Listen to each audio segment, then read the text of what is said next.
Okay. नमस्कार, मी राहुल बाळासाहेब दिरपे. स्वागत आहे आपलं या लेक्चरमध्ये. आपण आज पाहणार आहोत 2024 च्या चालू घडामोडी. ज्या परीक्षेला 2025 जो कंबाईनचा पेपर आहे त्याच्यासाठी जे उपयुक्त चालू घडामोडी आहे ते आपण आजच्या लेक्चरमध्ये पाहणार आहोत. चालू घडामोडीतला पहिला मुद्दा आहे आपला लोकसभा निवडणूक. कोणता?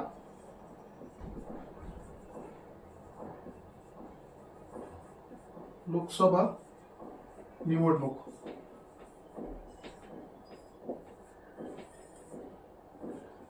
ही जी लोकसभा निवडणूक आहे ती 2024 मध्ये जी लोकसभा आहे त्या लोकसभेसाठी ही निवडणूक गठीत करण्यात आली होती. आतापर्यंत ज्या निवडणुका झाल्या त्या निवडणुकांनुसार या लोकसभेचा क्रमांक कितवा आहे? 18व्या क्रमांकाची ही लोकसभा निवडणूक आहे.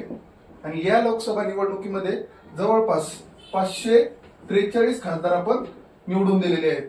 याच्या अगोदर संविधानाने सांगितल्यानुसार 552 खासदार आपल्या लोकसभेमध्ये निवडून आपण देत असतो. 552 पैकी 545चं आपलं टार्गेट होतं. 545 पर्यंत आपण खासदार निवडून देत होतो.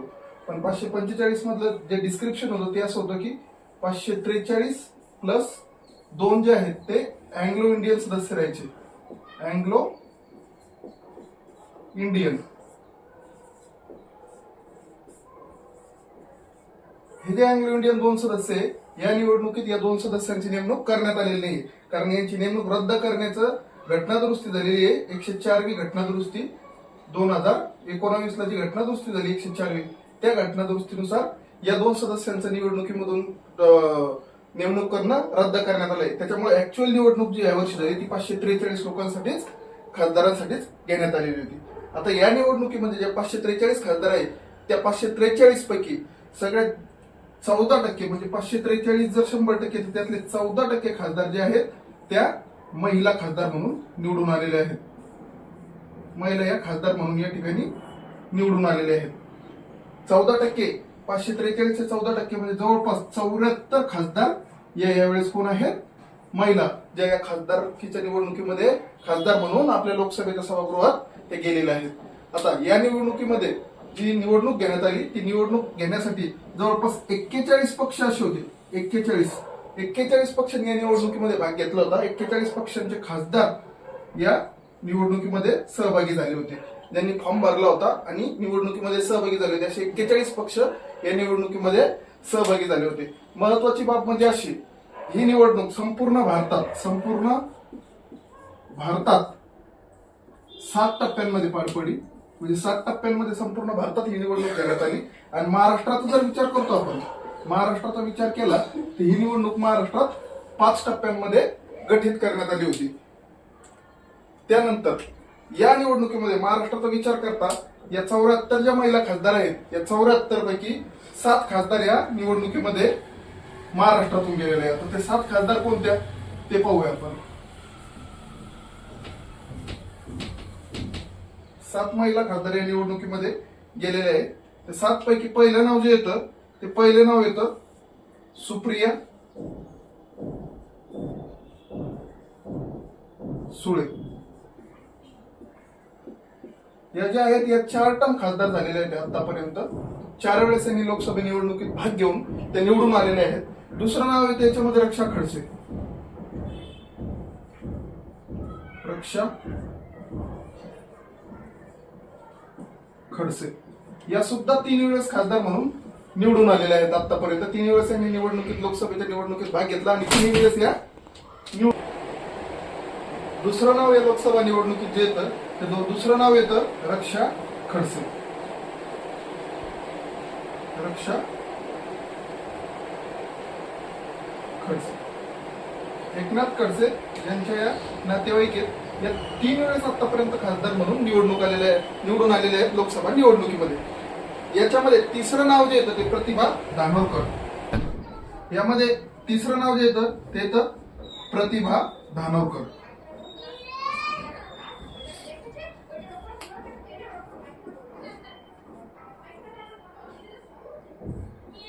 चौथं नाव याच्यामध्ये आहे शोभा बच्चाव.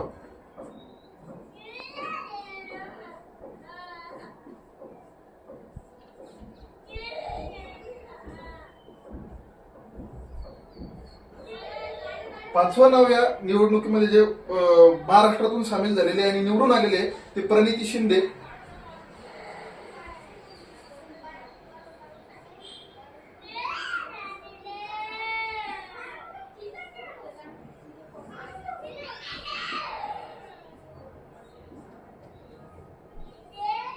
सहावं नाव जे येतं ते स्मिता वाघ येतं.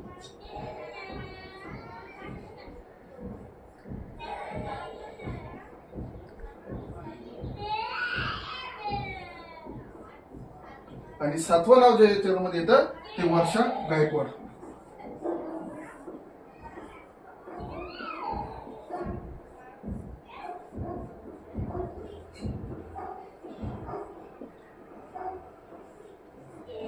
या सर्व मुद्द्यांची एक पीडीएफ तयार केलेली ऑलरेडी. आता फक्त ऐकून घ्या. ही पीडीएफ तुम्हाला आपल्या टेलिग्राम चॅनल मध्ये मिळून जाईल. टेलिग्राम चॅनलची लिंक आपल्या डिस्क्रिप्शन बॉक्स मध्ये आम्ही दिलेली आहे. या 7 महिला ज्या निवडून आलेल्या आहेत महाराष्ट्रातून खासदार म्हणून लोकसभेवर गेलेल्या, यापैकी एक जण जे आहे त्यांना मंत्रिपद केंद्रात भेटलेले आहे. ते मंत्रिपद भेटणाऱ्या महिला आहेत रक्षा खडसे, यांना मंत्रिपद केंद्रामध्ये यावर्षी भेटलेलं आहे.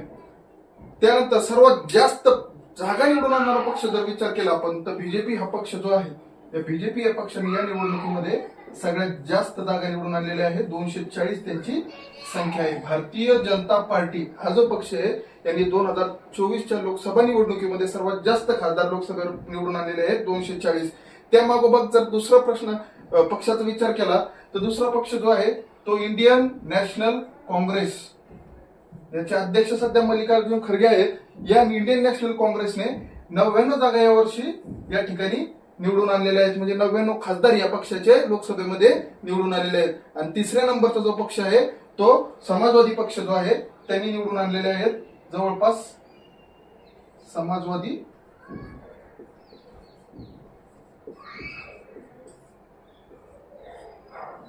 पक्ष. या समाजवादी पक्षाच्या जवळपास 37 जागा यावेळेस लोकसभेमध्ये खासदार म्हणून निवडून आलेले आहेत. हे सर्वात जास्त जागा निवडून आणणारे पहिले 3 पक्ष. पहिला पक्ष भारतीय जनता पार्टी, त्यांच्या 240 जागा आलेल्या आहेत. दुसरा पक्ष इंडियन नॅशनल काँग्रेस, त्यांच्या 99 जागा आलेल्या आहेत. आणि तिसरा पक्ष समाजवादी पक्ष, ज्यांच्या 37 जागा आलेल्या आहेत. समाजवादी पक्ष म्हणजे लाल टोपी घालून जे असतात अखिलेश यादव यांचा तो पक्ष आहे. त्या पक्षाच्या सर्वात 3 नंबरला जागा निवडून आलेल्या आहेत. 37 जागा त्यांच्या या निवडणुकीमध्ये निवडून आलेल्या आहेत. आता जर विचार केला सगळ्यात जास्त मतांनी निवडून येणारे म्हणजे मताधिक्य कोणाला या निवडणुकीमध्ये संपूर्ण भारतात जास्त होतं तर ते शंकर लालवानी असं त्या व्यक्तीचं नाव आहे. कोण आहे? शंकर लालवानी. त्यांचं नाव आहे शंकर लालवानी. हे जे शंकर लालवानी आहे हे 1,11,75,000 मतं यांना पडलेली आहे. शंकर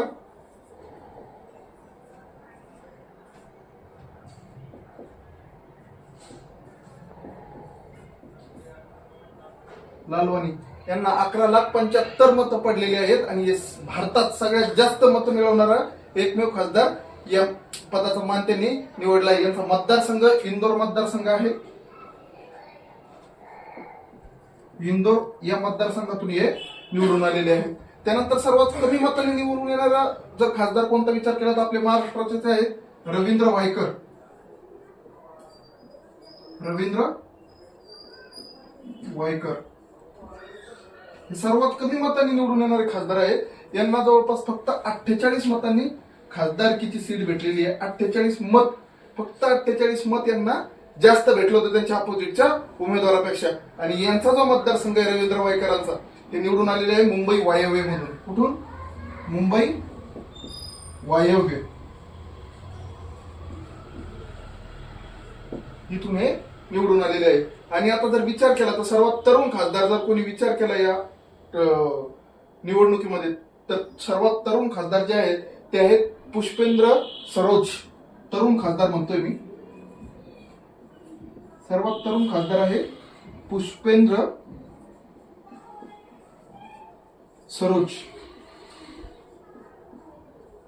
हे जे सर्वात तरुण खासदार आहेत पुष्पेंद्र सरोज, यांचा जो पक्ष आहे पुष्पेंद्र सरोज हे समाजवादी पक्षाचे खासदार आहेत. कोणता?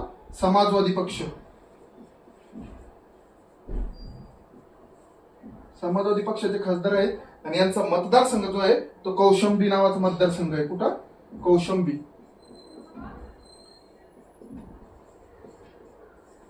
हा यांचा मतदारसंघ आहे. आता सर्वात तरुण खासदार जर पुष्पेंद्र सरोदे असेल तर आयोग आपल्याला माहिती आहे महिलांवर फोकस जास्त करतो, त्यामुळे सर्वात युवा महिला खासदार जर म्हणून कोणी निवडून आले आहे तर तो आहे शांभवी चौधरी.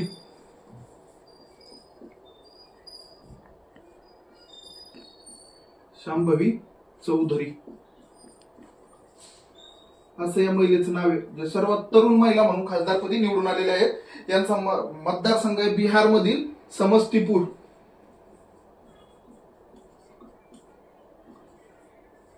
बिहारमध्ये कोणतं समस्तीपूर यांचा मतदारसंघ आहे. आणि यांचा पक्ष जो आहे तो जनशक्ती पार्टी आहे, तिथला लोकलचा पक्ष आहे जनशक्ती पार्टी, हा यांचा पक्ष आहे. त्यानंतर आपल्याला पुढे या निवडणुकीबद्दल बघायचं की एनडीएचे टोटल खासदार म्हणजे जे सत्तेत बसलेले, सध्या बीजेपी सत्तेत नसून एनडीए सत्तेत आहे. बीजेपीच्या सर्वात जास्त जागा असूनही बीजेपी सत्तेत नाही. सत्तेत कोण आहे? एनडीए.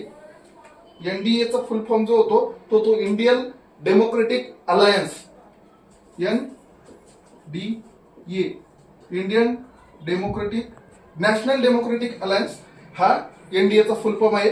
यांचे एकूण 293 खासदार आहेत. किती? 293 खासदार. आणि आपल्याला बहुमतासाठी लोकसभेला लागते 273 खासदार लागतात लोकसभेसाठी. आणि दुसरा जो विरोधी पक्ष म्हणून बसलेला आहे, विरोधी पक्षाची इंडिया आघाडी, कोण आहे? इंडिया आघाडी हे विरोधी पक्षात बसलेले आहेत. यांचे एकूण 234 खासदार आहेत. यांचे एकूण किती आहेत? 234. इंडिया आघाडीचा फुल फॉर्म काय? Indian national developmental inclusive alliance. यानंतर जेव्हा एनडीए सत्तेत बसलं, 293 जागा आल्यानंतर, एनडीए सत्तेत आल्यानंतर पंतप्रधान पदाची शपथ कोणी घेतलेली? तिसऱ्यांदा, सलग तिसऱ्यांदा शपथ घेणारे कोण आहेत? आपले पंतप्रधान नरेंद्र मोदी यांनी या तिसऱ्या लोकसभेच्या निवडणुकीनंतर पंतप्रधान शपथ घेतली. तिसऱ्यांदा, सलग तिसऱ्यांदा कोणी घेतलेली आहे? नरेंद्र मोदी यांनी सलग तिसऱ्यांदा पंतप्रधान पदाची शपथ घेतलेली आहे. बरं, नरेंद्र मोदी यांनी तिसऱ्यांदा पंतप्रधान पदाची शपथ घेतली, पण यांच्या अगोदर जर कोणी सलग तिसऱ्यांदा पंतप्रधान पदाची शपथ घेणारे एकमेव माणूस आहे पंडित जवाहरलाल नेहरू. यांनी सलग 3 वेळेस पंतप्रधान पदाची शपथ घेऊन सलग तिसऱ्यांदा पंतप्रधान देशाच्या होण्याचा मान मिळवला होता. त्यांच्यानंतर आता जर दुसरं कोणी व्यक्तिमत्व असेल तर नरेंद्र मोदी. महाराष्ट्राच्या बाबतीत जर विचार केला तर महाराष्ट्राच्या राजकारणात सुद्धा त्याची 5 वर्ष टर्म पूर्ण करणारा पहिला मुख्यमंत्री जे होते ते वसंतराव नाईक होते. त्यांच्यानंतर जर 5 वर्षाची टर्म कोणी पूर्ण केली असतील तर ते 2014 ते 19 मध्ये बीजेपीचे देवेंद्र फडणवीस हे होते. त्यांनी सलग 5 वर्षाची टर्म मुख्यमंत्री पदाची पूर्ण केली होती. आता या पंतप्रधान पदाचा शपथविधी जी झाला तो शपथविधी कधी झाला? 9 जून 2024 ला. 9 जून 2024 ला यांचा शपथविधी झाला. आता या शपथविधीसाठी खूप देशांचे पाहुणे आले होते. त्यापैकी आपण महत्वाचे जर विचार केला तर या देशात या शपथविधीसाठी हजर होते मालदीवचे अध्यक्ष जे असतात, मालदीवचे जे अध्यक्ष होतात तो मोहम्मद मुइझ्झू, हे जे अध्यक्ष होते मालदीवचे, हे आलेले होते या पंतप्रधान पदाच्या शपथविधीसाठी. हे हजर होते.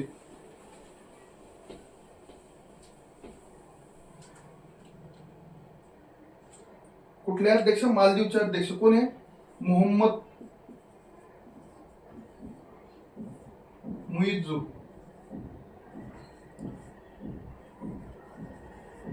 यांचं असं नाव आहे. हे मालदीवचे अध्यक्ष आहे.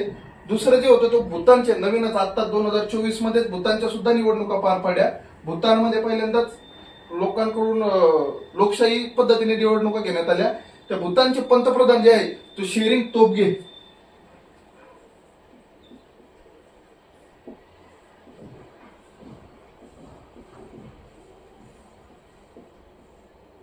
शेरिंग तोब्गे जे आहेत हे सुद्धा या शपथविधीला मोदींच्या हजर होते. त्यानंतर बांगलादेशच्या पंतप्रधान कोण आहेत सध्या? शेख हसीना.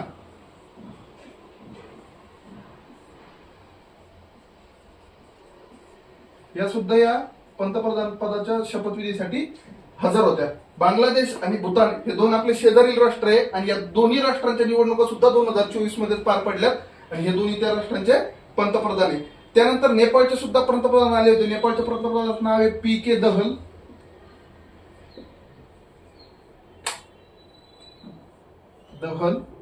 पी.के. दहल असं यांचं नाव आहे. त्यानंतर सेल्सियसचे उपाध्यक्ष हे अहमद आफिफ. सेल्सियस हा देश आहे, त्याचे उपाध्यक्ष आहे अहमद आफिफ.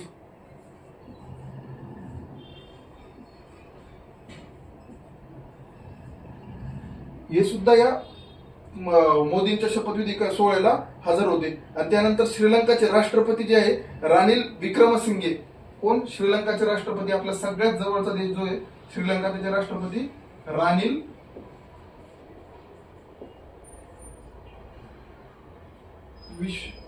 विक्रमसिंघे.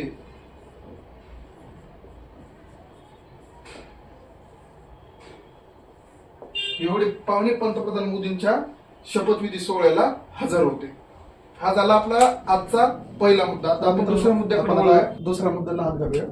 पहिला मुद्दा आपला झाला लोकसभा निवडणूक. आता या लोकसभेच्या निवडणुकीसोबतच आपल्या भारतात 4 राज्यांच्या विधानसभेच्या निवडणूक घेण्यात आल्या. कोणत्या निवडणूक घेण्यात आल्या? विधानसभा.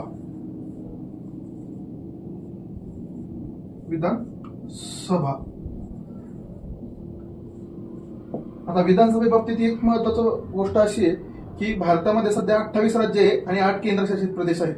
तर भारतातल्या 28 राज्य आणि 8 केंद्रशासित प्रदेशामध्ये फक्त 6 राज्य असे आहेत की जिथं विधानसभा आणि विधान परिषद हे दोन्ही मिळून राज्य विधिमंडळ बनलेले आहे. आणि उर्वरित राज्यात एकाच गृहाचं राज्य विधिमंडळ आहे, ते म्हणजे विधानसभा. तर राज्य विधिमंडळासाठी घटनेमध्ये कोणत्या कलमांतर्गत तरतूद देण्यात आलेली आहे? तर राज्य विधिमंडळ जे आहे, राज्य विधी मंडळ, हे जे राज्य विधिमंडळ आहे हे घटनेतल्या कलम 168 अंतर्गत याची तरतूद देण्यात आलेली आहे. आणि आपण जसं पूर्वीच्या प्रश्नात पाहिलं की लोकसभा निवडणूक झालेली आहे आणि लोकसभेसोबतच 4 राज्यांच्या विधानसभा निवडणूक झालेल्या आहेत. या 4 राज्यांच्या विधानसभा निवडणूक आहे आणि लोकसभेची जी निवडणूक आहे ही दोन्ही निवडणुका कोण गठीत करतात? तर केंद्रीय निवडणूक आयोग, केंद्रीय इलेक्शन कमिशन. याचा कलम कोणता आहे? राज्य घटनात कलम 324 मध्ये केंद्रीय निवडणूक आयोगाची रचना दिलेली आहे किंवा केंद्रीय निवडणूक आयोग काय असेल हे राज्य घटनेच्या कलम 324 मध्ये सांगण्यात आलेलं आहे. आता कोणते 4 राज्य ज्यांची निवडणूक जी आहे ती लोकसभेच्या निवडणुकीसोबतच पार पडली? त्यातलं पहिलं राज्य आहे आंध्र प्रदेश. पहिलं कोणतं आहे? आंध्र प्रदेश. दुसरं राज्य आहे अरुणाचल प्रदेश.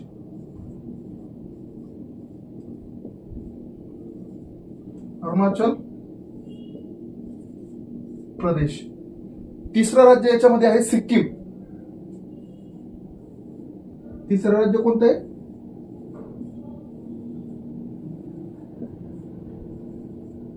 सिक्कीम हे तिसरं राज्य आहे. आणि चौथं राज्य याच्यामध्ये जे आहे ते आहे ओडिशा.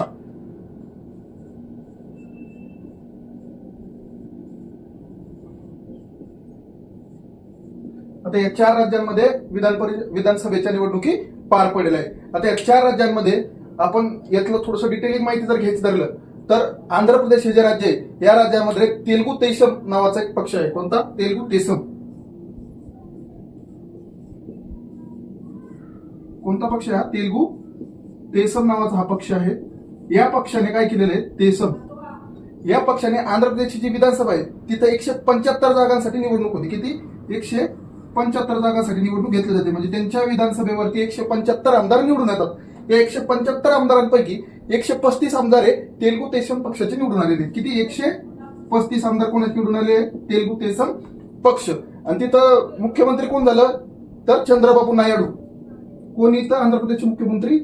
चंद्रबाबू नायडू हे तिथं मुख्यमंत्री झालेले. हे चौथ्यांदा आंध्र प्रदेशचे मुख्यमंत्री म्हणून यांनी शपथ घेतलेली आहे. चौथ्यांदा.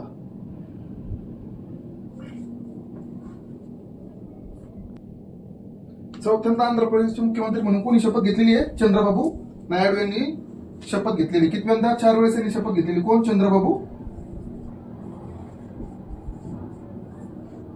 नायडू यांनी शपथ घेतलेली. आता दुसरं जे राज्य आहे अरुणाचल प्रदेश, या अरुणाचल प्रदेशमध्ये बीजेपीचं सरकार आलेलं आहे. बीजेपीने इथं अरुणाचल प्रदेश जे आहे ह्या अरुणाचल प्रदेशमध्ये बीजेपीचं सरकार आलेलं आहे.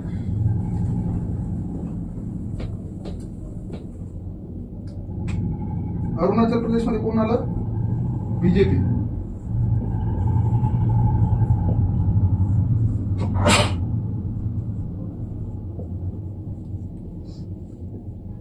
इथं सरकार आलेलं आहे बीजेपीचं.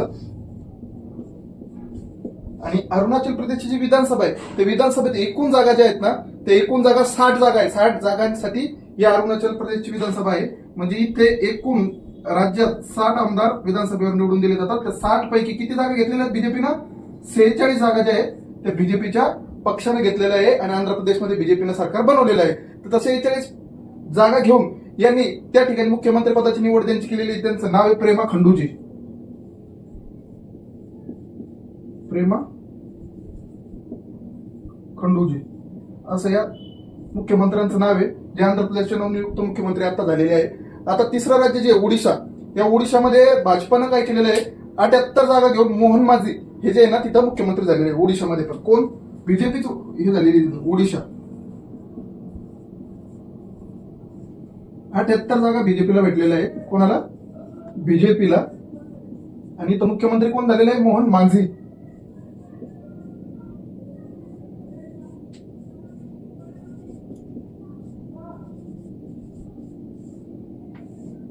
मोहन मांझी यांनी इथं मुख्यमंत्री पदाची शपथ घेतलेली आहे. आता उर्वरित जे तिसरं राज्य आहे, म्हणजे शेवटचं चौथं राज्य जे ते आहे सिक्कीम.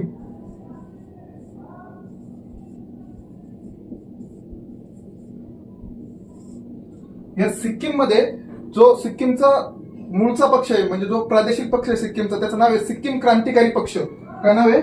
सिक्कीम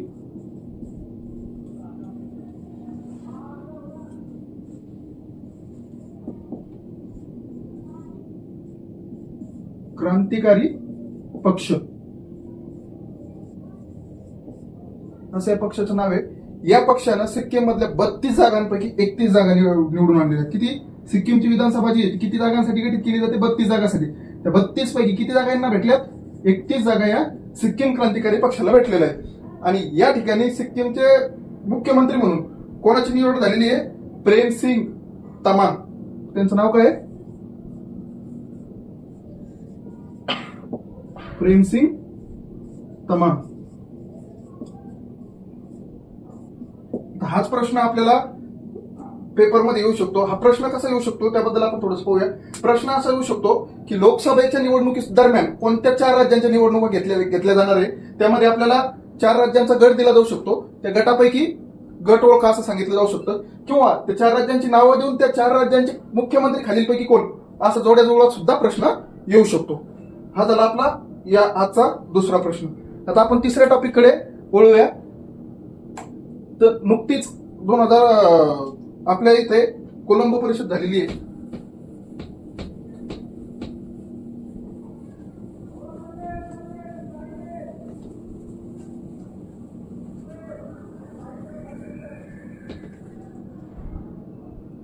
काय झालेलं आहे? कोलंबो परिषद 2024 ते 26 या कोलंबो प्रक्रिया जी आहे त्या प्रक्रियेमध्ये भारताची निवड अध्यक्षपदासाठी झालेली आहे. कोणती प्रक्रिया? कोलंबो प्रक्रिया.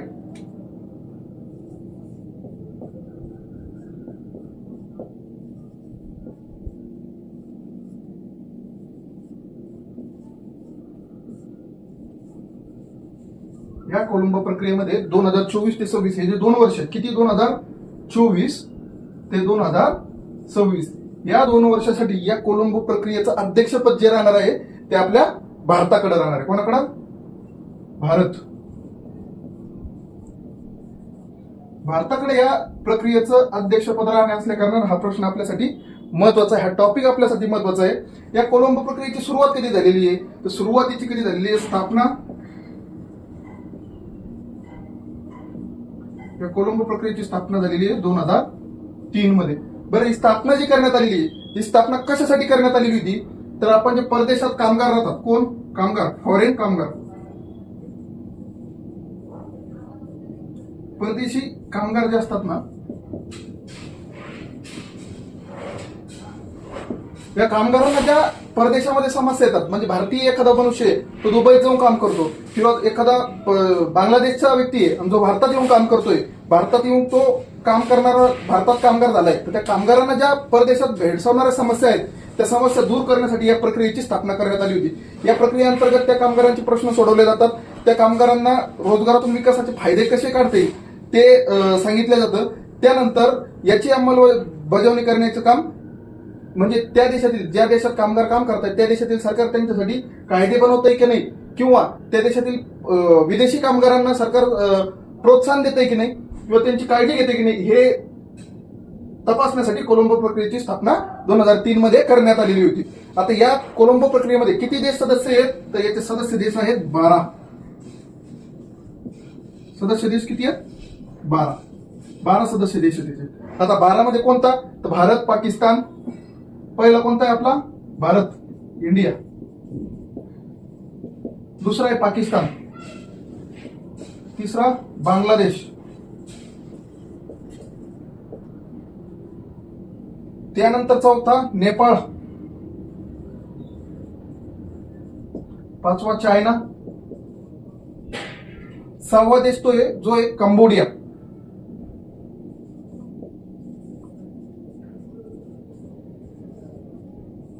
सातवा देश जो आहे तो अफगाणिस्तान.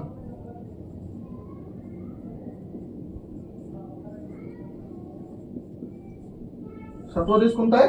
अफगाणिस्तान. आठवा देश इंडोनेशिया.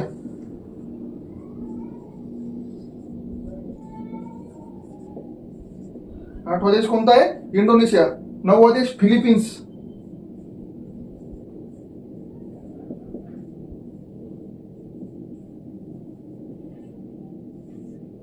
दहावा देश कोणता याच्यात? श्रीलंका.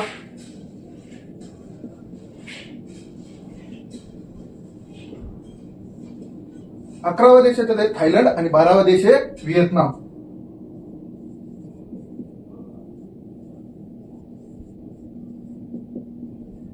थायलंड आणि व्हिएतनाम.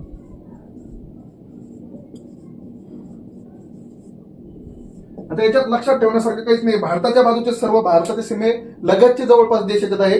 भारताच्या सीमेलगत कोण? आपला सगळ्यात हरामखोर देश पाकिस्तान. दुसरा बांगलादेश. तिसरा Nepal, China, Cambodia, Afghanistan, Indonesia, Philippines, Sri Lanka, Thailand आणि व्हिएतनाम असे 12 देश या कोलंबो प्रक्रियेचे सदस्य आहेत. त्यानंतर याचा समोरचा आपण मुद्दा घेऊया, G7 शिखर परिषदेबाबत.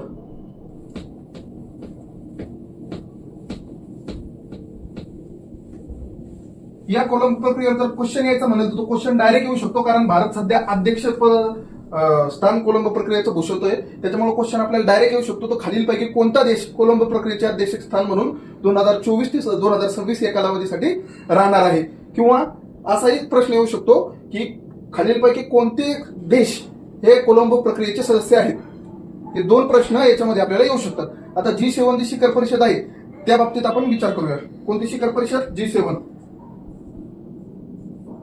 G7 शिखर परिषद.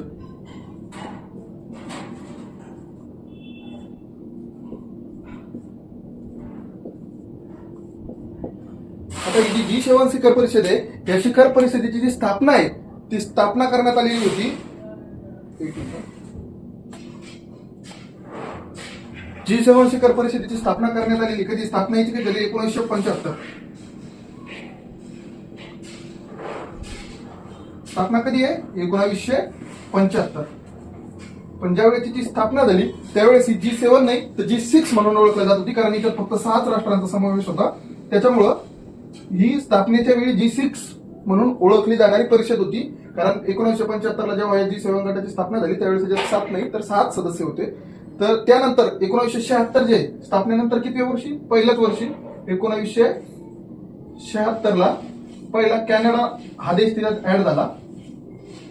कोणता देश ऍड झाला? कॅनडा हा देश G7 शिखर परिषदेमध्ये त्यांनी सहभाग नोंदवला. त्या G7 शिखर परिषद तो सदस्य झाला. त्याच्यामुळे 1976 पासून याला काय म्हटलं जाऊ लागलं? G7. 1977 पासून याला G7 म्हटलं जाऊ लागलं. त्यानंतर 1998 मध्ये परत रशिया सुद्धा याच्यात ऍड झाला. 1998 मध्ये काय झालं? रशियाने याच्यामध्ये भाग घेतला.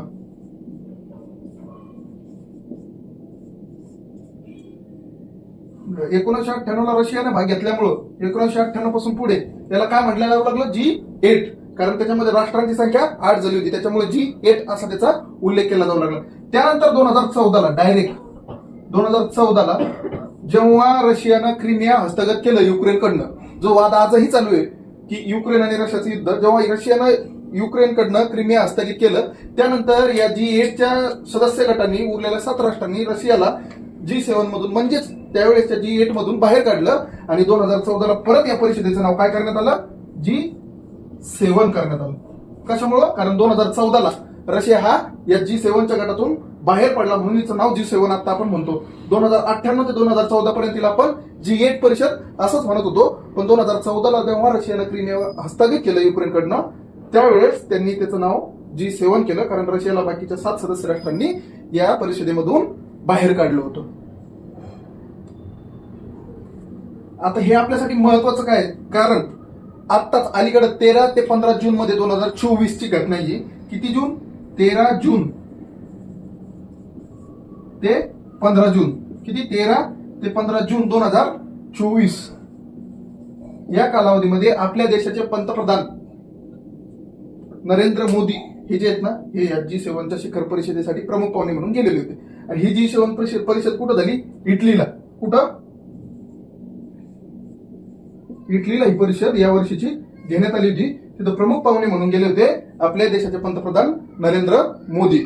आता G7 शिखर परिषदेचा हा कितवा दिन आहे? 50वा वर्धापन दिन म्हणून सुद्धा साजरा. हे वर्ष जे आहे G7 शिखर परिषदेचं ते 50वा वर्धापन वर्ष म्हणून पण साजरं केलं जातं. कारण 1975ला तिची स्थापना होती आणि 2025 मध्ये तिला 50 वर्ष पूर्ण होणार आहेत. त्याच्यामुळे तिथं 50वा वर्ष वर्धापन दिनाचं वर्ष म्हणून आपण साजरा करतो.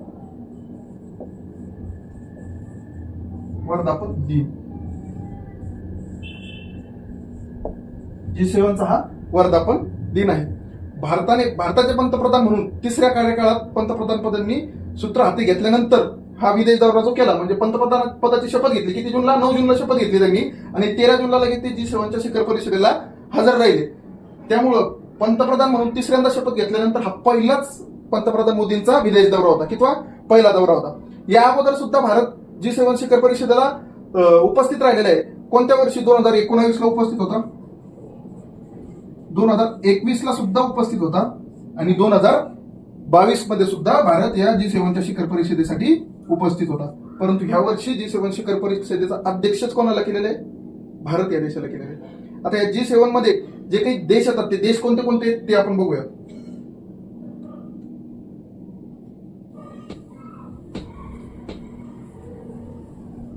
G7 मध्ये कोणते कोणते देश येतात? तर पहिला आहे कॅनडा, दुसरा फ्रान्स, तिसरा आहे इटली,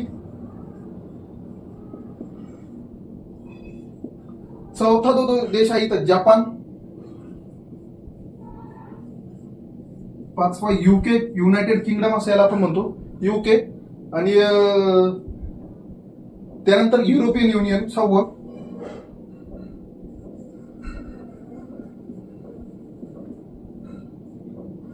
युनियन, 7वा जो तो आहे United state USA United state of America. अशा 7 देशांचा हा G7चा गट आहे. बरे 7 देश जे पाहतो आपण G7चा गटच कोणाचा आहे? जे विकसित राष्ट्र आहेत 7. कॅनडा विकसित आहे, फ्रान्स विकसित आहे, इटली, त्यानंतर जपान, UK युरोपियन युनियन आणि USA. हे सर्व 7 विकसित राष्ट्रांचा देश. मी विकसनशील म्हणत नाही, विकसनशील मध्ये आपण भारत येतो. आपण विकासाच्या प्रगती पथावर आहोत पण विकसित नाहीये. हे 7 जे विकसित राष्ट्रांचा जो गट आहे त्याला आपण काय म्हणतो? G7 असं म्हणतो. त्यानंतर यांची जी स्थापना झाली होती, या गटाची स्थापना कशासाठी केलेली होती? या मुख्य उद्दिष्टच या गटाचं असं होतं की आर्थिक मुद्द्यांवर चर्चा करण्यासाठी, म्हणजे जगभरात आर्थिक मुद्द्यांवर चर्चा करायची, म्हणजे आर्थिक आणीबाणी जगाला सामोरं जाण्याची गरज नाही, यासाठी या G7 गटाची स्थापना करण्यात आली होती. त्यानंतर आपण पुढचा मुद्दा बघूया, रामस्थळ दर्जा. नुकताच जून महिन्यात आपल्या भारतातील काही ठिकाणांना रामस्थळ स्थळांचा दर्जा भेटलेला आहे. जून महिन्यात कोणत्या भारतातील कोणत्या ठिकाणा ज्यांना रामस्थळ स्थळाचा दर्जा भेटला तर ते अभयारण्य कोणतं? नागी आणि नकटी. कोणतं अभयारण्य? नागी आणि नकटी. नागटी अभयारण्य हे जे अभयारण्य, ह्या अभयारण्य काय भेटलं? सध्या ह्या अभयारण्याला रामस्थळ स्तराचा दर्जा भेटलेला आहे. कधी भेटला? जून मध्ये भेटला, जून 2024 मध्ये भेटला. आणि हे अभयारण्य कुठे आहे? बिहारमध्ये हे अभयारण्य आपल्याला बघायला भेटतं. कुठं? बिहारमध्ये.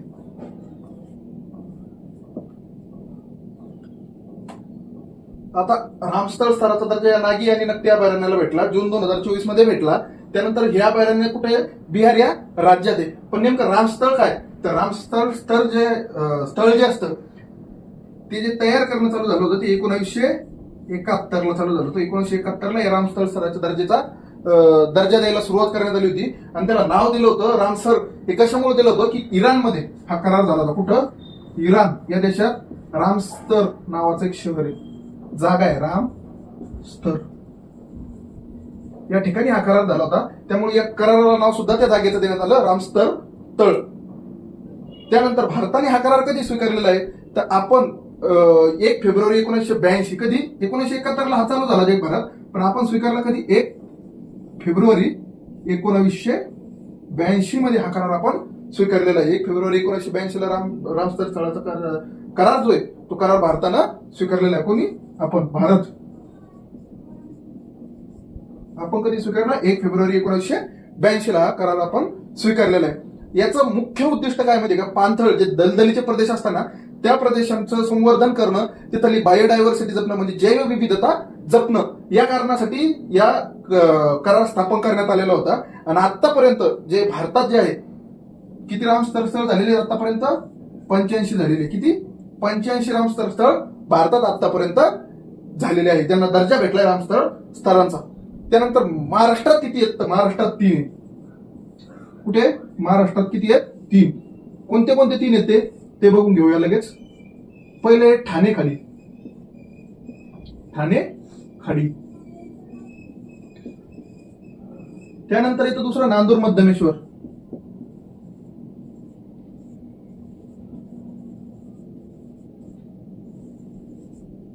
नांदूर मध्यमेश्वर. आणि तिसरं येतं लोणार सरोवर.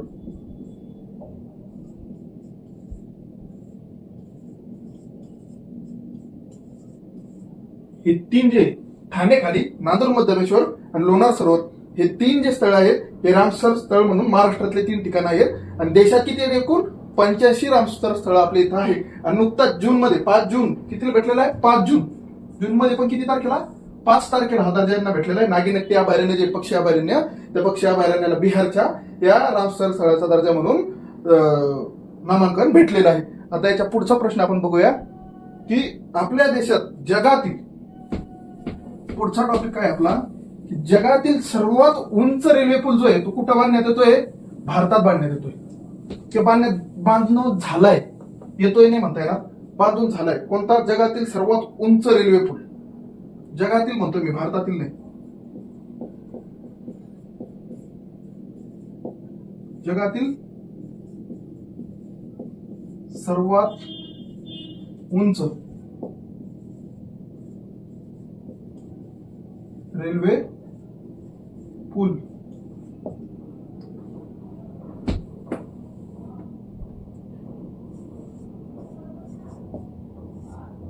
जगातील सगळ्यात उंच रेल्वे पूल कुठं बांधण्यात येतोय? भारतात बांधण्यात येतोय.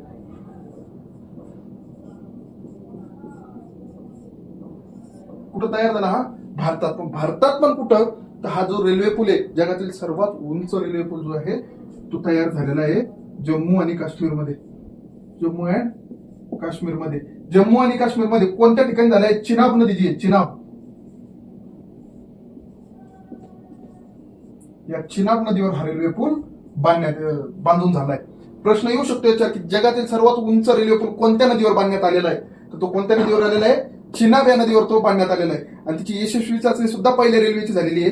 ती पहिल्या रेल्वेची यशस्वी चाचणी कोणत्या 2 शहरांतर्गत झालेली आहे? किंवा इकडचं एक आणि इकडचं पूल म्हटल्यानंतर 2 वेगवेगळ्या ठिकाणाला जोडणारा दुवा, याला आपण पूल म्हणतो. तर पहिलं जे ठिकाण आहे ते कोणतं आहे? सांगलदान.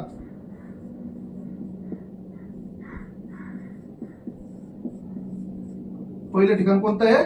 सांगलदान. आणि दुसरं ठिकाण जे आहे ते रियासी. कोणतं ठिकाण आहे दुसरं? रियासी.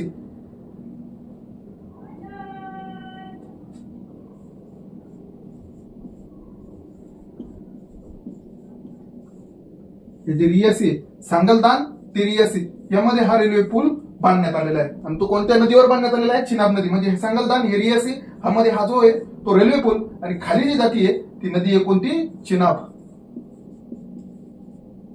बरं, या रेल्वे पुलाचं वैशिष्ट्य काय आहे जर असं विचारलं तर वैशिष्ट्य या रेल्वे पुलाचं सगळ्यात मोठं वैशिष्ट्य आहे की 40 किलो पर्यंत, किती म्हणतोय मी, 40 केजी, 40 किलो पर्यंतचे स्फोटक, म्हणजे जे आपण बॉम्ब बनवण्यासाठी वापरतो ते स्फोटक सहन करू शकतं. म्हणजे 40 किलो पर्यंत जरी स्फोट आला तरी तो रेल्वे पूल तुटणार नाही, फुटणार नाही किंवा कोसळणार नाही, तोपर्यंत तो सहन करू शकतो. हे त्याचे वैशिष्ट्य आहे. आणि दुसरं वैशिष्ट्य जर सांगायचं झालं या रेल्वे पुलाचं तर तो 8 रिश्टर, किती, 8 रिश्टर. रिश्टर जे हे युनिट आहे भूकंप मोजण्याचं.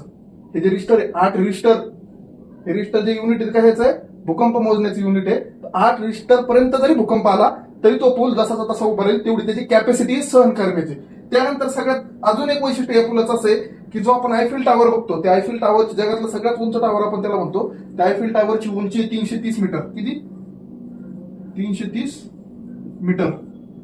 पण आपला भारतातला जो रेल्वे पूल उभारलेला आहे तो 359 मीटर उंच आहे. किती, 359 मीटर हा रेल्वे पूल उंच आहे. म्हणजे आयफिल टावर पेक्षाही हा रेल्वे पूल आपल्याला उंच आपल्या भारतात चिनाब नदीवर पाहायला भेटतो. आणि याच्यावर प्रश्न कसा येऊ शकतो की कोणत्या नदीवर हा रेल्वे पूल बांधण्यात आला किंवा कोणत्या देशाने हा रेल्वे पूल बांधला. बरं, जगातील सर्वात उंच रेल्वे पूल कोणत्या देशात आहे तर भारतात आहे. कोणत्या नदीवर आहे जर विचारलं तर चिनाब नदीवर आहे. आणि त्यानंतर त्याची उंची किती ते विचारलं तर 359 मीटर अशी त्याची उंची. या पलीकडे जाऊन जर आयोगानं विचारलं की कोणत्या 2 शहरादरम्यान हा पूल बांधण्यात आला तर सांगलदान आणि रियासी या 2 ठिकाणाला जोडण्यासाठी हा रेल्वे पूल बांधण्यात आलेला आहे असं सांगायचं. त्यानंतर याची कॅपॅसिटी जी आहे ती 40 किलो पर्यंत स्फोटक हा रेल्वे पूल सहन करू शकतो. त्यानंतर 8 रिश्टर पर्यंत भूकंप सुद्धा हा रेल्वे पूल सहन करू शकतो. आपण पुढच्या मुद्द्याकडे वळूयात.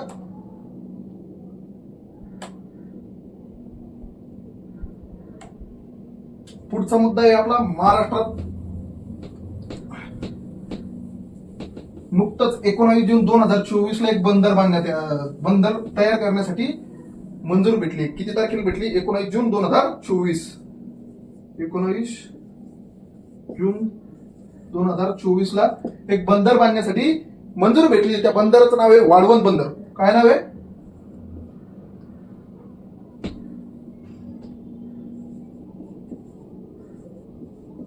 वाढवण बंदर. आता हे वाढवण बंदर आहे, हे बंदर जे आहे ना, हे बंदर बांधण्यासाठी मंजुरी कधी भेटली, 19 जून 2024. आणि कुठं भेटली मंजुरी, बंदर कुठं बांधलं जाणार आहे, महाराष्ट्रात बांधलं जाणार आहे. हे बंदर कुठं बांधलं जाणार आहे, महाराष्ट्रात बांधलं जाणार आहे. आता हे जे बंदर आहे समुद्र किनाऱ्यापासून 20 मीटरपेक्षा जास्त खोली असणारं देशातील एकमेव बंदर आहे. याची उंची किती माहिती का, समुद्र किनारा हा समुद्र किनारा आहे, या समुद्र किनाऱ्यापासून 20 मीटर जास्त खोली याची, म्हणजे अशी उंची जी न्यायची 20 मीटर येते. 20 मीटर खोल असणारं देशातील एकमेव बंदर आहे वाढवण बंदर. म्हणजे जिथं डायरेक्ट जहाज येऊन बंदरात लागू शकतं असं एकमेव बंदर आहे देशात, जे वाढवण बंदर आहे. आता हे बंदर बनवण्यासाठी किती संभाव्य किंमत जी आहे ती सांगण्यात आलेली ती 76,200 कोटी रुपये. किती सांगण्यात आलेली आहे, 76,200 कोटी ही त्याची किंमत सांगण्यात आलेली की बंदर बनवण्यासाठी किती खर्च येऊ शकतो, तर 76,200 कोटी रुपये खर्च येऊ शकतो या बंदर बांधण्यासाठी. आणि जवळपास याची क्षमता किती आहे, 298 मिलियन टन. 298 मिलियन म्हणतोय मी, मिलियन टन एवढी या बंदराची माल वाहण्याची क्षमता आहे. किती, 298 मिलियन टन हे एवढी याची माल वाहण्याची क्षमता आहे. आणि देशातील 13व्या क्रमांकाचं बंदर आहे. कितव्या क्रमांकाचं आहे, 13व्या क्रमांकाचं.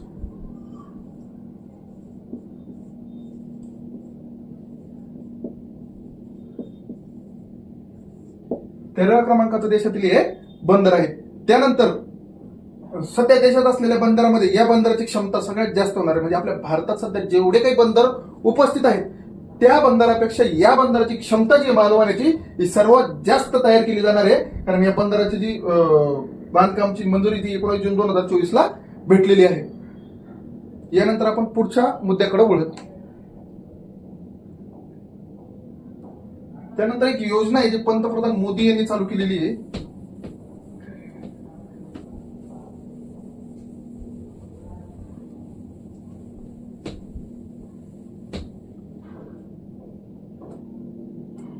पाच जूनला ही योजना यांनी चालू केली किंवा एखादा पर्यावरणाचं संरक्षण करण्यासाठी एक चांगला उपक्रम यांनी चालू केला आहे. चालू केलेला आहे 5 जून. या उपक्रमाचं नाव काय आहे? एक पेड माँ के नाम. काय नाव आहे? एक पेड माँ के नाम. आता योजना कशासाठी चालू केली? एक पेड माँ के नाम. देशातलं जे आपलं ग्लोबल वॉर्मिंग वाढतंय आणि देशात प्रदूषण खूप जास्त वाढलंय, त्यामुळे झाडांची संख्या कमी होते. झाडांची संख्या कमी झाल्यामुळं देशातील बायोडायव्हर्सिटी आपली बिघडून गेलेली आहे. आणि त्यानंतर आपल्या देशात ऑक्सिजन आणि एक मिनिट, झाडं लावण्यासाठी प्रमोट करण्यासाठी देशाच्या पंतप्रधान नरेंद्र मोदी यांनी 5 जूनला एक पेड माँ के नाम ही योजना सुरू केलेली आहे. बरं, ही योजना सुरू कुठं केली? आणि दिल्ली येतं. कुठं केली?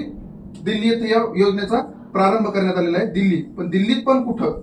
दिल्लीत गौतम बुद्ध यांच्या नावाचं बुद्ध जयंती नावाचं गार्डन आहे. बुद्ध जयंतीला नाही चालू केली, बुद्ध जयंती पार्क, हे पार्कचं नाव आहे बुद्ध जयंती. बुद्ध जयंती पार्क जे आहे दिल्लीचं, त्या ठिकाणी यांनी या योजनेचा प्रारंभ केलेला आहे. आणि त्या दिवशी त्यांनी जे झाड लावलं ते कोणतं झाड आहे? पिंपळाचं.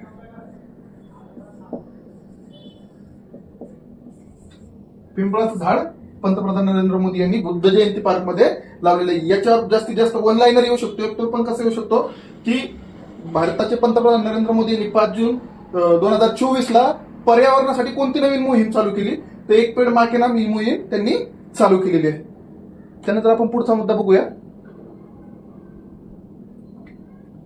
जून महिन्यात सगळ्यात मोठी एक घडामोड झाली होती. महाराष्ट्राची जनता सगळी पागल झाली होती त्या घडामोडीनं. आपल्या घरच्या आई बहीण त्यांच्यासाठी ते एकदम आनंदाचे दिवस आले होते. कारण आपल्या महाराष्ट्राचे मुख्यमंत्री जे आहेत तेव्हाचे कोण होते? एकनाथ शिंदे. जूनमध्ये जे मुख्यमंत्री आहेत त्यांनी एक योजना आणली होती, मुख्यमंत्री माझी लाडकी बहीण योजना. कोणती आणली होती? मुख्यमंत्री माझी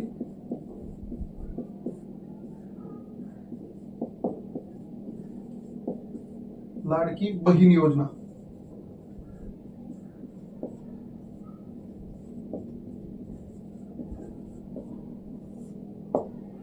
या योजनेमुळे महाराष्ट्रातील प्रत्येक स्त्री आपल्या अकाउंटला 1,500 रुपये येणार या आनंदात होती. कंप्लीट 4 महिने या आनंदात होती. आता भले ते त्यांनी क्रायटेरिया त्याचे लावलेले आहे, त्यानंतर त्यांनी अर्ज गहाळ केलेले आहेत, अर्जाची चाळणी केलेली आहे.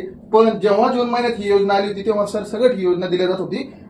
कुटुंबातल्या 2 महिलांना ही योजनेचा लाभ घेता येणार होता त्यावेळेस. आणि 1,500 रुपये काही छोटी मोठी रक्कम नव्हती, त्यांचे सगळे वरचे खर्च भागत होते तेवढ्या पैशानं. त्याच्यामुळं ही योजना चांगली होती महिलांसाठी. आपल्यासाठी पण चालू केली लाडका भाऊ योजना. 8,000 रुपये महिना होता, त्यात पण काम करायचं होतं. याला बिगर कामाचे पैसे येणार होते. त्यात ही योजना चालू कधी झाली? ती 28 जून 2024ला. कधी चालू झाली ती?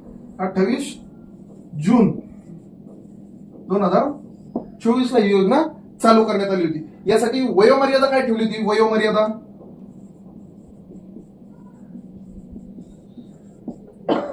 ठेवण्यात आली होती 21 ते 65 वर्ष. 21 ते 65 वर्ष वय पाहिजे त्या बहिणीचं, तेव्हा त्यांना भेटणार होतं 1,500 रुपये.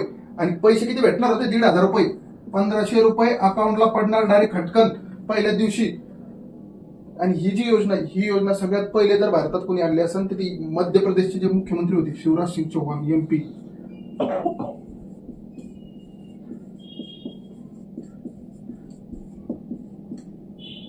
शिवराज सिंग चौहान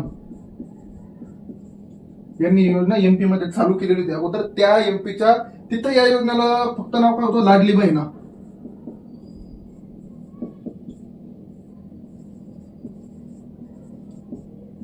असं या योजनेला तिथं नाव होतं लाडली बहीण. आपण फक्त मुख्यमंत्री माझी लाडकी बहीण योजना केलं. 28 जून 2024ला ही योजना चालू करण्यात आली होती. वयोमर्यादा होती 21 ते 65 वर्ष. कुटुंबातल्या किती व्यक्तींना? किती महिलांना? व्यक्तींना नाही, व्यक्तीमध्ये आपण पण येतो, व्यक्तींना नाही. किती? 2 महिलांना. कुटुंबातल्या किती महिलांना? 2 महिलांसाठी. कुटुंबातल्या 2 महिलांना या योजनेचा लाभ घेण्यात येणार होता. म्हणजे आपले वर्षाचा एक महिन्याचा जो तेल डब्याचा खर्च होता 2, तो 3,000 रुपये सरकार आपल्याला घरपोच देणार होतं. ते दिले नाही कोणीच.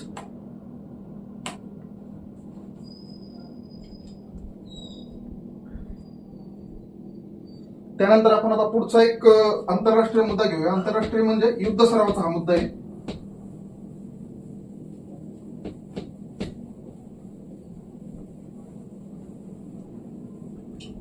हा मुद्दा कशाचा आहे? युद्ध सरावाचा आहे. 4 जून ते 14 जून. किती जून?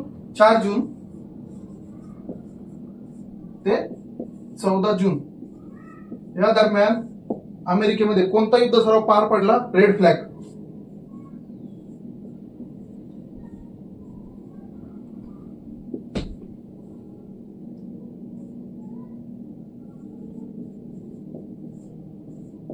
रेड फ्लॅग नावाचा युद्ध सराव पार पडला. किती जून? 4 जून ते 14 जून. तो कुठं पार पडला? अमेरिकेमध्ये हा युद्ध सराव पार पडलेला आहे. हा युद्ध सराव कशासाठी होता? कोणत्या आपल्या सशस्त्र सैनिक दल जे आहे, आर्मी ज्याला म्हणतो, आर्मीसाठी होता की नेव्हीसाठी होता किंवा हवाई दलासाठी होता? हा जो युद्ध सराव पार पडला हा हवाई दलाचा पार पडला. कोणाचा? हवाई दल. त्याच्यामध्ये भारताने सहभाग घेतला होता की हो, भारताने सुद्धा या युद्ध सरावात सहभाग घेतला होता. भारत सहभागी होता या युद्ध सरावामध्ये. भारत सहभागी होता. भारतानं आपल्याकडनं जे आहे, भारत देशाकडनं या युद्ध सरावामध्ये राफेल जे नावाचं हवाई विमान आहे, आपलं लढाऊ विमान, त्या विमानाला पाठवलं होतं. कोणाला? राफेल.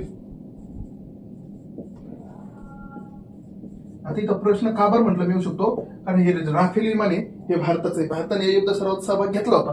हो, घेतला होता. आणि हा पार कुठं पडला? अमेरिकेमध्ये पार पडलेला आहे हा युद्ध सराव. कुठं? USA, युनायटेड स्टेट ऑफ अमेरिकेमध्ये हा युद्ध सराव पार पडलेला आहे. भारताने सहभाग घेतला होता. भारताने राफेल, आपल्याकडे जे राफेल विमान आहे ते हवाई दलाने राफेल विमानांचा सहभाग त्या रेड फ्लॅग युद्ध सरावामध्ये केला होता. याच्यावर प्रश्न कसा येऊ शकतो की हा युद्ध सराव पार कोणत्या देशात पडला? खाली ऑप्शन दिलेले राहते, खटकन अमेरिका मारायचं उत्तर. आणि त्यानंतर भारताने सहभाग घेतला होता की हो किंवा नाही जर आलं तर हो म्हणून टाकायचं. त्यानंतर राफेल, भारताचं कोणतं विमान हे युद्ध सरावात सहभागी होतं? तर राफेल हे युद्ध विमान जे आहे आपलं ते युद्ध सरावामध्ये सहभागी होतं. बरे, राफेल जे आहे याच्या अगोदर गेलं होतं की युद्ध सरावामध्ये? तर नाही. राफेल हे रेड फ्लॅग युद्ध सरावामध्ये पहिल्यांदा या राफेल विमानानं सहभाग घेतलेला आहे. याच्या आधी यानं कधीही सहभाग घेतलेला नाही. आणि अमेरिका हा जो युद्ध सराव आहे वर्षातून किती वेळा हे करतं? एका इयरमध्ये, म्हणजे एका वर्षातून अमेरिका हा युद्ध सराव 4 वेळेस आयोजित करते. किती वेळेस? 4 वेळेस हा युद्ध सराव आयोजित करतो. कोण? अमेरिका आयोजित करतं. अमेरिकेतच घेतला जातो. भारताने सहभाग घेतला होता. राफेल भारताचं विमान होतं.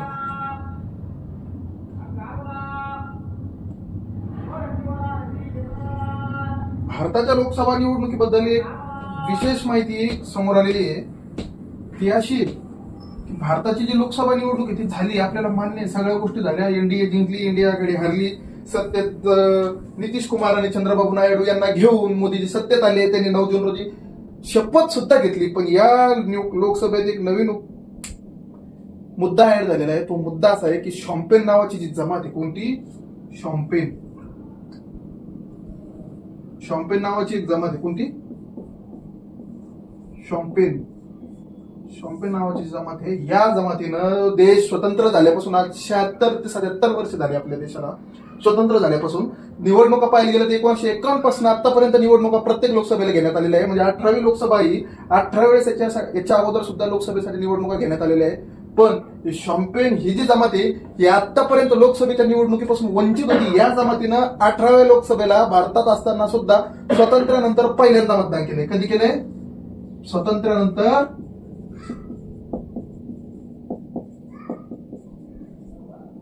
पहिल्यांदा.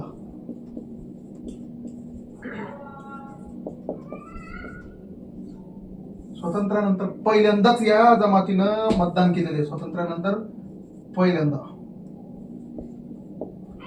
या जमातीनं मतदान केलेलं आहे. म्हणजे ही किती शोकांकुल गोष्ट आहे आपल्यासाठी की आपल्या देशाची एक जमात कंप्लीट 18 निवडणुकांची इलेक्शन होईपर्यंत सुद्धा ही जमात आतापर्यंत निवडणुकात सहभाग नोंदवत नव्हती. आपल्या शासनाकडून तसे प्रयत्न सुद्धा याच्या अगोदर कधी करण्यात आलेले आहेत की नाही आपण पुढे बघूयात. पण या जमातीनं आता पहिल्या वेळेस इथं भाग घेतलेला आहे. आणि ही जमात कुठली आहे? तर ग्रेट निकोबार बेट जे आहे. कुठली ही जमात राहते? कुठं? ग्रेट निकोबार बेट ग्रेट निकोबार बेटावर ही जमात वास्तव्य करत असते. या जमातीने यावर्षी पहिल्यांदा या निवडणुकीत सहभाग घेतलेला आहे. याची as it is PDF with question तुम्हाला मी आपल्या टेलिग्राम चॅनलला अवेलेबल करून देईन. टेलिग्राम चॅनलची लिंक जी आहे ती डिस्क्रिप्शन बॉक्समध्ये दिलेली आहे, तिथे चेक करून घ्या. आता फक्त व्हिडिओ ऐका आणि as it is with question आणि स्पष्टीकरण दोन्ही तुम्हाला पीडीएफ येऊन जातील. या जमातीची लोकसंख्या किती जर असं विचारलं कधी, याची जमातीची लोकसंख्या फक्त 229 आहे. 229 लोकांनी पहिल्यांदा या लोकसभेत निवडणुकीमध्ये भाग घेतलेला आहे. आणि ही जी 229 संख्या आहे ना, ही 2011च्या जनगणनेनुसार आहे. कधी आहे? 2011ची जनगणना. 2011च्या जनगणनेनुसार या निवडणुकीमध्ये हे भाग घेतलेला आहे. त्यानंतर याच्या अगोदर पण अशी एखादी जमात आहे का तिनं पहिल्यांदाच मतदान केलं होतं? 2019 मध्ये कोणत्या जमातीनं? ओंगे आणि अंदमानीज लोकांनी जे ओंगे नावाचे लोक आहेत तिथं, ओंगे आणि अंदमानीज,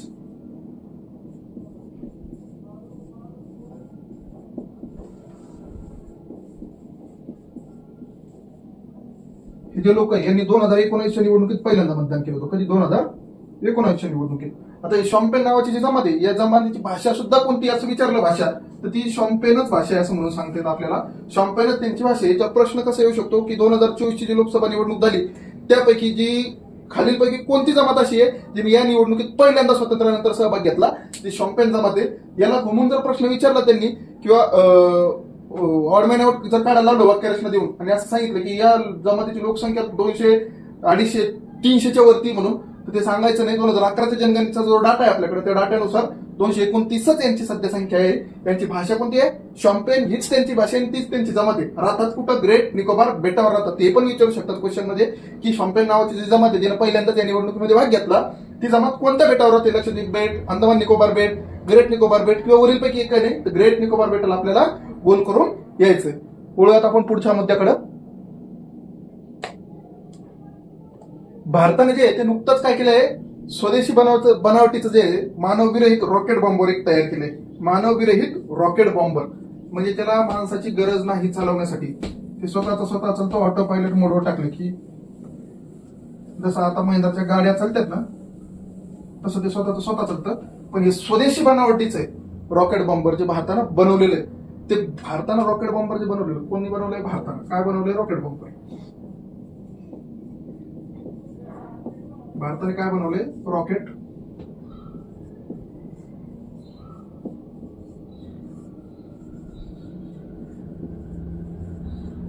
बॉम्बर बनवलंय. बरोबर? आपण हे बनवलेलं आहे. बरं, बनवलं कोणत्या कंपनीनं? तर Flying Wedge Defence and Aerospace. कंपनीचं नाव सांगतोय तुम्हाला, flying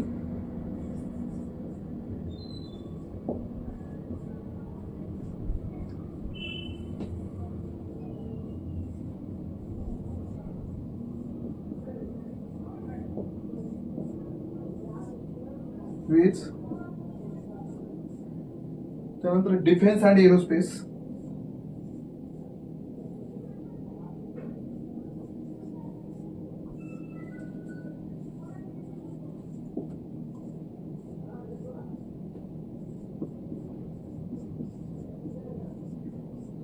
flying Wedge Defence and Aerospace Technology या कंपनीनं या रॉकेट बनवलेलं आहे. आता या रॉकेट विषयी जर माहिती सांगायचं झालं तर हे जे मानव विरहित आहे, कसं आहे? मानव विरहित. हे रॉकेट कसं आहे? मानव विरहित. म्हणजे याला चालवण्यासाठी माणसाची गरज नाही. तसेच किती वजन वाहून नेऊ शकतो? रॉकेट बॉम्बर बनवलं पण 5 किलो वजन लावून नेऊ शकतो. काय फायदा आहे का त्याचा? काहीच नाही. त्याच्यामुळे वजन किती नेऊ शकतं? 100 kg वजन हे वाहून नेऊ शकतं. किती लांब जाऊ शकतं? तर 370 किलोमीटर एवढा त्याचा पट्टा आहे. रेंज आहे तिची. किती रेंज किती आहे? 370 किलोमीटर. आणि तसंच त्याची जर नाही 370 किलोमीटर हा त्याचा काय आहे? पर हवर वेग आहे. पर हवर हा त्याचा वेग आहे. 370 किलोमीटर पर हवर हा त्याचा वेग आहे. आणि याची क्षमता जी रॉकेट मारण्याची किती आहे? 200 किलोमीटर. 200 किलोमीटर लांबपर्यंत हा रॉकेट मारू शकतो. किती? 200 किलोमीटर दूरपर्यंत ही रॉकेट बॉम्ब मारू शकतं. आता याच्यात प्रश्न कसा येऊ शकतो की भारताने जे मानवविरहित रॉकेट बॉम्बर बनवलेले आहे ते बॉम्बर कोणत्या कंपनीने बनवले? आपल्याला DRDO, इस्रो अशा बऱ्याच संस्था दिल्या जातील. तर त्याचं नाव आहे Flying Wedge Defence and Aerospace Technology या कंपनीनं भारताचा मानवविरहित रॉकेट बॉम्बर बनवलेला आहे, एवढं लक्षात ठेवायचं. वळूयात पुढच्या मुद्द्याकडे.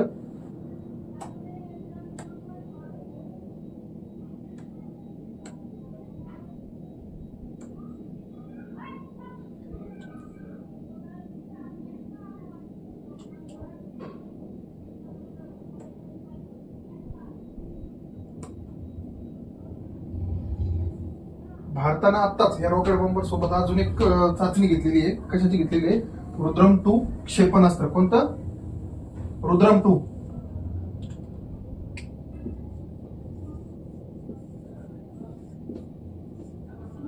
रुद्रम 2 जे क्षेपणास्त्र आहे त्या क्षेपणास्त्राची चाचणी सुद्धा भारतानं आत्ताच घेतलेली आहे. तर आपल्याला विचारलं जातं की या रुद्रम 2 क्षेपणास्त्राची चाचणी कोणत्या किनारपट्टीवर घेतल्या गेलेली बाबा, असा प्रश्न विचारू शकता आपल्याला. आता याच्यात आपण मुंबईची किनारपट्टी, ओडिशा, आंध्र प्रदेशची किनारपट्टी, भरपूर किनारपट्ट्या आहेत.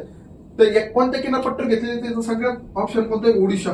ओडिशाची जी किनारपट्टी आहे त्या किनारपट्टीवर या रुद्रम 2 क्षेपणास्त्राची चाचणी घेण्यात आलेली आहे. आता हे जे रुद्रम 2 क्षेपणास्त्र आहे याची श्रेणी किती आहे? श्रेणी म्हणजे याची रेंज किती आहे? रेंज किती आहे क्षेपणास्त्राची मारा करण्याची रेंज? तर रेंज याची 300 किलोमीटर. किती किलोमीटर? 350 किलोमीटर याची रेंज आहे. 350 किलोमीटर याची रेंज आहे. 350 किलोमीटर आहे रुद्रम 2 क्षेपणास्त्र जे आहे ते मारा करू शकतो.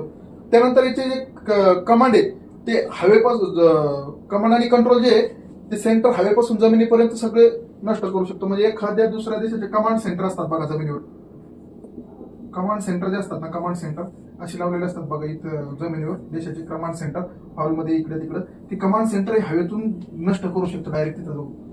त्यानंतर याची चाचणी घेतली. एक क्षेपणास्त्र बनवलं कोणी? सगळ्यात महत्वाची गोष्ट आहे, म्हणजे बनवलं ना हे DRDO न बनवलेलं. कोणी? DRDO या संस्थेने क्षेपणास्त्र बनवलेलं आहे. आणि या क्षेपणास्त्राला जे रुद्रम 2 नाव दिलेलं आहे, म्हणजे याच्या अगोदर रुद्रम 1 ची चाचणी सुद्धा घेण्यात आलेली आहे. रुद्रम 1 ची चाचणी कधी घेण्यात आलेली आहे? तिथं संदर्भ आला रुद्रम 2 चा, म्हणून आपण सांगतोय रुद्रम 1 ची चाचणी कधी घेण्यात आलेली? 1 ची चाचणी रुद्रम 1 ची चाचणी जी 2020 मध्ये झालेली आहे. आणि आता कधी झाली? 2024 मध्ये कोणती झाली? रुद्रम 2 ची चाचणी घेण्यात आलेली आहे. रुद्रम 1 ची चाचणी 2020 महिना कोणता आहे? ऑक्टोबर मध्ये ही चाचणी पार पडलेली. त्यानंतर रुद्रम 1 ची कॅपॅसिटी किती होती? याच्यापेक्षा कमी होती. किती होती? रेंज 150 किमी, 150 किलोमीटर पर्यंत रुद्रम 1 जाऊ शकत होता. पण रुद्रम 2 त्यांनी ऍडव्हान्स लेवलला वाढवलं आणि त्यात 200 किलोमीटरची भर टाकून 350 किलोमीटर आता रुद्रम 2 मारा करू शकतो. त्यानंतर रुद्रम जे हवेतून जमिनीवर मारा करणारं यंत्र आहे. कोणतं? हवेतून जमिनीवर. हवेतून जमिनीवर.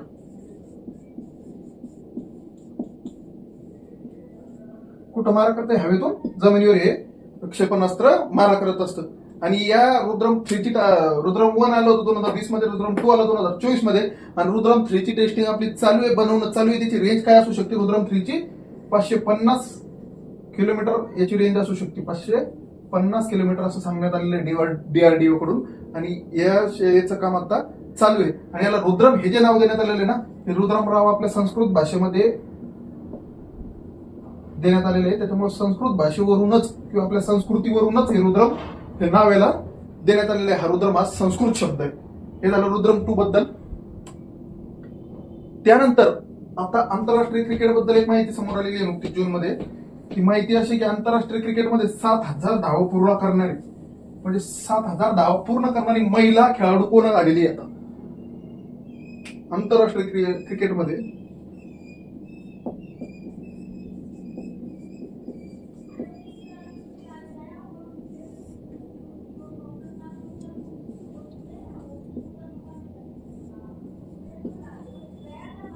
आंतरराष्ट्रीय क्रिकेटमध्ये किती धावा? 7000 धावा. 7000 धावा पूर्ण करणारी जी आहे भारतीय महिला खेळाडू झालेली आहे. कोण आता सध्या झालेली आहे? ती स्मृती मंदाना झालेली. कोण आहे?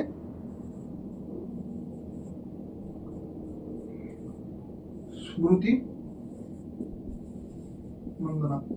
ही जी झालेली आहे ती भारतातली खेळाडू झालेली आहे जिने 7000 धावा कुठं कंप्लीट केल्या? आंतरराष्ट्रीय क्रिकेटमध्ये. बरं, ही एकटी का? हिच्या अगोदर कोणी होतं? हिच्या अगोदर सुद्धा एका जणीनं हा रेकॉर्ड केलेला आहे 7000 धावांचा.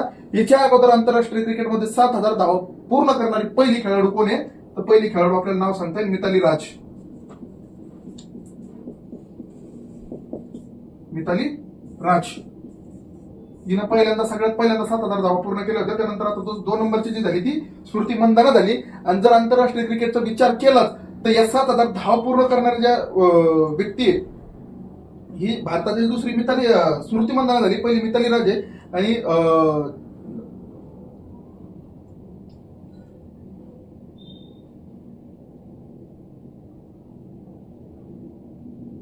आतापर्यंत फक्त 5 खेळाडूंनी पूर्ण जगात किती महिला क्रिकेटमध्ये जगात फक्त 5 खेळाडू असे ज्यांनी 7,000 धावा पूर्ण केल्या. त्याच्यामध्ये 2 मिताली राज आणि स्मृती मंदाना.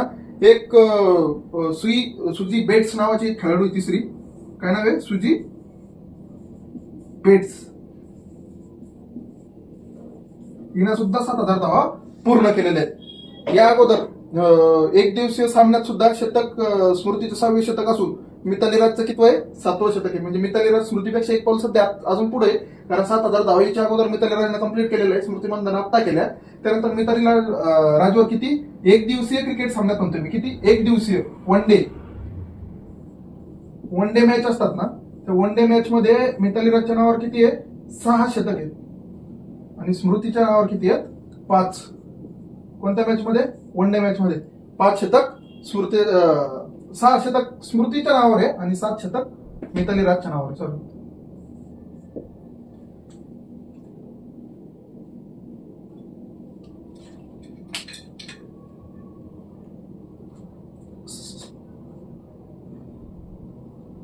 पॉज कर.